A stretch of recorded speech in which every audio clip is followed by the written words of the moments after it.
ঠিক সন্ধ্যা ৬টা।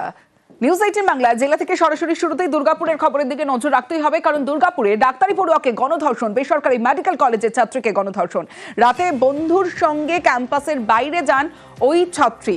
ফুচকা খেতে বেরিয়ে গণধর্ষণের শিকার ওই ছাত্রী।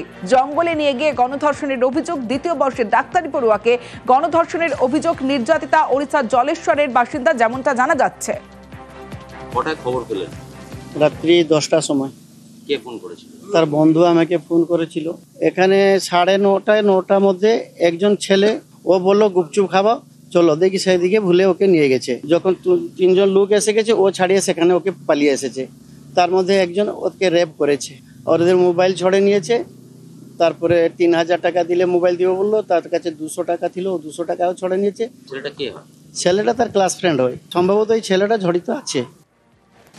নির্যাতিতার মায়ের বিস্ফোরক অভিযোগ। রাতে ক্যাম্পাসের বাইরে যাওয়ার প্রস্তাব এক বন্ধুর সঙ্গে ক্যাম্পাস ছাড়েন নির্যাতিতা পড়ুয়া। ক্যাম্পাসের বাইরে বেরোতেই 3জনের ধাওয়া। ভয়ে জঙ্গলের দিকে দৌড়য় নির্যাতিতার বন্ধুকে অনুসরণ করে জঙ্গলের দিকে যান নির্যাতিতাও, আর জঙ্গলে লুকিয়ে যান বন্ধু, দাবি নির্যাতিতার মায়ের। उसका दोस्त बोला कि वो खाने के लिए चलो बाहर जाएंगे, तो वो लड़की आए थे खाने के लिए। तो वो लड़का बोला कि चलो थोड़ा गेट के बाहर घूमने चलेंगे। घूमने गए थे बाहर, गेट के बाहर वो लड़का 3 लोग आके पीछा किया। तो वो लड़का जो साथ ले गया था वो जंगल की तरफ भागा। मेरा लड़की भी उसके पीछे भागा। वो लड़का गायब हो गया, कहाँ छुप गया। मेरा लड़की को वो अकेला देख के वो 3 लोग ले गए और 2 लोग आ गए। जंगल में ले गए? जंगल में ले गए। और एक लोग उसके साथ गंदा काम किया और उसका मोबाइल छीन गया। बोला कि सुबह 3000 रुपया देगा तो मोबाइल दूंगा, नहीं तो नहीं दूंगा। और वो चिल्लाएंगे तो मार दूंगा जान से।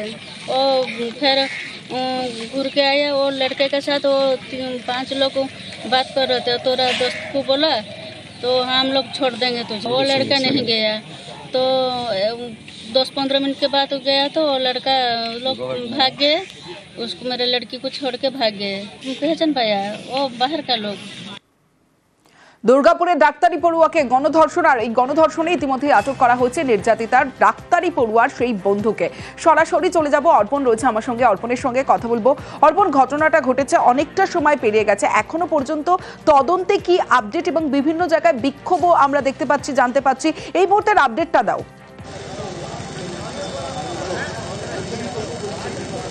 দেখো, এই মুহূর্তে কিন্তু যে আমি যেখানে দাঁড়িয়ে রয়েছি মেডিকেল কলেজ হাসপাতাল, সেখানে কিন্তু জাতীয় মহিলা কমিশনের সদস্য ইতিমধ্যেই এসে উপস্থিত হয়েছেন এবং নির্যাতিতার সাথে কথা বলছেন যে কি ঘটনা ঘটেছিল। এখনো পর্যন্ত প্রায় 2 ঘন্টারও বেশি কিন্তু নির্যাতিতার সাথে কথা বলছেন।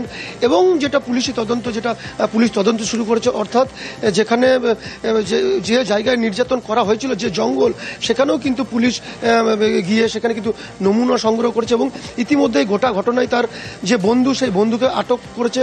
কারণ তার কাছ থেকে কিন্তু জেরা করে জানতে চাইছে পুলিশ যে কি হয়েছিল আসল ঘটনা। কারণ সেখানে কিন্তু আরও বেশ কয়েকজন, 5 জনের কথা বলেছেন নির্যাতিতা তার মাকে, যে আরও 5 ব্যক্তি তারাও কিন্তু এই ঘটনায় যুক্ত। এবং এরা কারা, কোথা থেকে এলো, কি কারণে, গোটাটাই কিন্তু তদন্ত সাপেক্ষ। যদিও পুলিশ ইতিমধ্যেই কিন্তু এই ঘটনার তদন্ত শুরু করেছে। কারণ এত রাত্রে হোস্টেল যে ক্যাম্পাস রয়েছে, কলেজ ক্যাম্পাস, সেখান থেকে মাত্র ঢিলছোড়া দূরত্বে বলা যেতেই পারে। কারণ কয়েকশো মিটার দূরেই মাত্র এই ঘন জঙ্গল। এই জঙ্গলে তার বন্ধুর সাথে কিভাবে এরা দুজনে গেল, এটাও কিন্তু প্রশ্ন উঠছে। পাশাপাশি কিন্তু এই যে মেডিকেল কলেজ হাসপাতাল, সেখানে নিরাপত্তা নিয়েও প্রশ্ন উঠছে। কারণ এই মেডিকেল কলেজ হাসপাতাল চত্বরে দফায় দফায় বিক্ষোভ, বিভিন্ন রাজনৈতিক দল থেকে আরম্ভ করে এখানকার পড়ুয়ারা, তারা যেমন বিক্ষোভ দেখাচ্ছে, অন্যদিকে দেখা যাচ্ছে যে নিউ টাউনশিপ যে পুলিশ স্টেশন, সেখানেও কিন্তু বিভিন্ন রাজনৈতিক দলের লোকেরা তারা বিক্ষোভ চলছে। আর ইতিমধ্যেই দুর্গাপুরে যে ডাক্তারি পড়ুয়াকে গণধর্ষণ, সেখানে আটক করে জিজ্ঞাসাবাদ তো চলছে, কিন্তু কলেজ কর্তৃপক্ষের বিরুদ্ধে ধামাচাপার অভিযোগ, সব দিক থেকে অসহযোগিতার অভিযোগ। পরিবারের বন্ধুরাই আমাদের সাহায্য করেছেন, দাবি নির্যাতিতার বাবার। নিরাপত্তা তো নেই।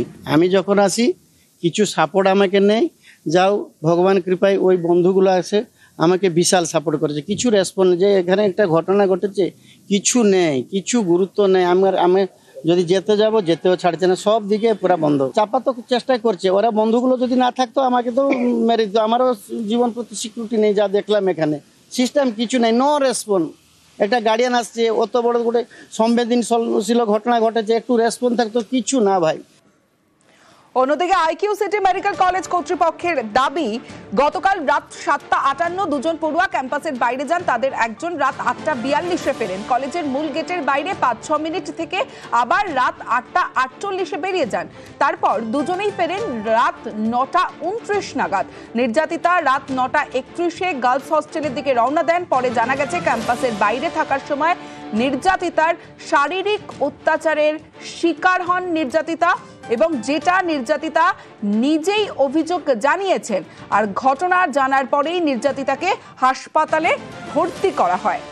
আমাদের সহানুভূতি আছে তাদের প্যারেন্টসদের সঙ্গে, কিন্তু যেহেতু দুজনেই প্রাপ্তবয়স্ক, দুজনেই বাইরে নিজেদের স্বইচ্ছায় গেছে, ক্যাম্পাসের বাইরে গেছে, এখানে ইনস্টিটিউশনের সিকিউরিটির কোনো ব্যাপার নেই। আমাদের সিকিউরিটি শুধু আমাদের মেন গেট অব্দি। বাচ্চা দুটি হসপিটালের বাইরে, হস্টেলের বাইরে, ক্যাম্পাসের বাইরে বেরিয়ে চলে যায়, সেই জন্য আমরা জানতে পারি না যে ওখানে কি হয়েছে। পুলিশ অথরিটিজ যেরকম ভাবে আমাদের কাছে সাহায্য চাইবে, আমরা সাহায্য করতে রাজি। ডাক্তারি পড়ুয়াকে গণধর্ষণের অভিযোগ এবার রিপোর্ট তলব। রাজ্যের স্বাস্থ্য শিক্ষা অধিকর্তার হাসপাতাল কর্তৃপক্ষের কাছে রিপোর্ট তলব করা হয়েছে রাজ্যের স্বাস্থ্য শিক্ষা অধিকর্তার। আরো বিস্তারিত জানাবে অভিজিৎ চন্দ্র, রয়েছে আমার সঙ্গে। অভিজিৎ, তমশ্রী, গোটা বিষয়টাকে অত্যন্ত গুরুত্ব সহকারে দেখছে রাজ্য, কারণে স্বতঃপ্রণোদিত ভাবে অর্থাৎ সুমোটো ভাবে রাজ্য স্বাস্থ্য দপ্তরের স্বাস্থ্য সচিব নারায়ণ স্বরূপ নিগম স্বাস্থ্য শিক্ষা অধিকর্তাকে আজ সকালে নির্দেশ দেন যে যেন যত দ্রুত সম্ভব রিপোর্ট তলব করা হয়, এবং সেই মোতাবেক রাজ্যের স্বাস্থ্য শিক্ষা অধিকর্তা এই দুর্গাপুর সোমাপুরের এই বেসরকারি মেডিকেল কলেজ কর্তৃপক্ষের কাছ থেকে পুঙ্খানুপুঙ্খ রিপোর্ট চেয়ে পাঠিয়েছেন। আজ রাতের মধ্যে অথবা কাল সকালের মধ্যে যেন অবশ্যই এই রিপোর্ট জমা দেওয়ার নির্দেশ দেওয়া হয়েছে, এবং সেই রিপোর্টে সমস্ত বিবরণ থাকতে হবে যে সন্ধ্যেবেলায় নিরাপত্তা ব্যবস্থা কি ছিল, রেজিস্টার সবার ছিল কিনা, সমস্ত বিষয় থাকতে হবে। যাতে হাসপাতালের কোনো গাফিলতি হচ্ছে কিনা সেই বিষয়টা দেখা হবে, এবং একই সঙ্গে হাসপাতাল কর্তৃপক্ষ তারা কোনো তদন্ত কমিটি গঠন করেছে কিনা, তারা কি তদন্তের অগ্রগতি, সেই গোটা বিষয়টাই এই রিপোর্টে জানতে চাওয়া হয়েছে। তমশ্রী, বেশ। আর দুর্গাপুরের ডাক্তারি পড়ুয়াকে গণধর্ষণ, বিভিন্ন জায়গায় বিক্ষোভ, আর বিক্ষোভে সিপিআইএম। পড়ুয়াকে গণধর্ষণের অভিযোগে বিক্ষোভে সিপিআইএম।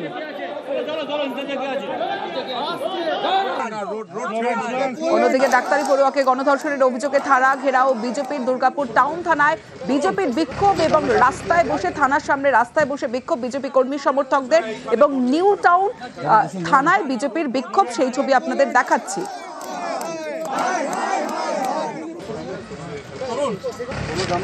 প্রতিবাদে হাসপাতালে যে বিক্ষোভের ছবি আপনাদের দেখাচ্ছি।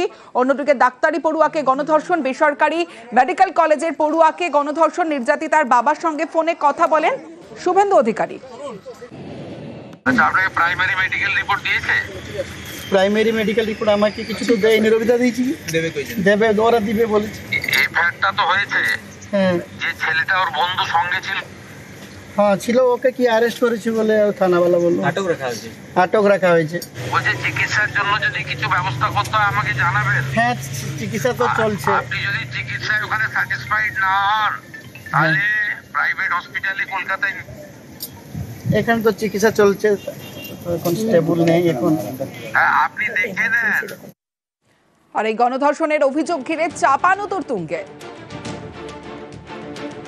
এটা একটা নতুন ট্রেন্ড পশ্চিমবঙ্গে, ডাক্তারদেরকে গণধর্ষণ করা। সেই ডাক্তার অভয়া হোক, আরজি করে ডিউটি করছে এমন ডাক্তার হোক, বা আজকে আইকিউ সিটি হাসপাতালে একজন ইন্টার্ন হোক, একজন স্টুডেন্ট হোক, ডাক্তারি করছে। এটা হচ্ছে পশ্চিমবঙ্গের ল অ্যান্ড অর্ডার প্রবলেম এবং মানসিকতা। এখানকার যারা রেপ করে, যারা খুন করে, তারা জানে যে আমাদের মাথার উপর তৃণমূল আছে, মহিলাদের কোনো সম্মান নেই। আজকে কন্যাশ্রী, যুবশ্রী আমাদের চাই না, মুখ্যমন্ত্রী আমাদেরকে সুরক্ষা দিন।